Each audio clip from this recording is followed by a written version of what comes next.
Our Bible reading for today is Ezra chapter 7.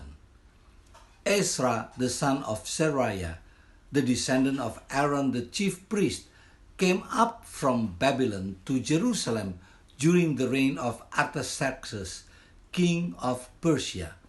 Artaxerxes was the king who married Esther, and the events of the book of Esther took place during Ezra chapter 6 and 7.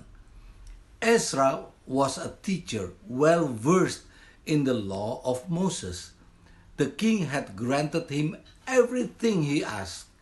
Some of the Israelites, including priests, Levites, musicians, gatekeepers, and temple servants, also came up to Jerusalem in the 7th year of King Artaxerxes. Ezra arrived in Jerusalem after traveling for 4 months. Ezra had determined to study and obey the laws of the Lord and to become a Bible teacher, teaching those laws to the people of Israel. King Artaxerxes gave a letter to Ezra allowing that any of the Israelites in his kingdom to go to Jerusalem with Ezra along with king's 7 advisors to inquire about Judah and Jerusalem with regards to the law of God. Moreover, Ezra was allowed to take silver and gold from the king and his advisors and the freewill offerings of the people and priests to the temple of their God in Jerusalem. With this money, they can use to buy animals for sacrifices on the altar of the temple of Jerusalem. Anything else needed for the temple would be provided from the royal treasury. King Artaxerxes decreed that all the treasures of Trans-Euphrates were to provide with diligence whatever Ezra needed.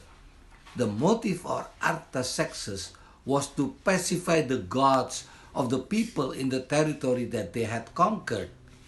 His reasoning was, why should God's wrath fall on the realm of the king and of his sons?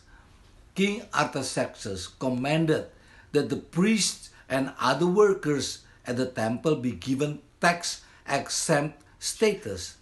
Further, the king gave the decree that whoever does not obey the law of Ezra's God and the law of the king must surely be punished by death, banishment, or imprisonment.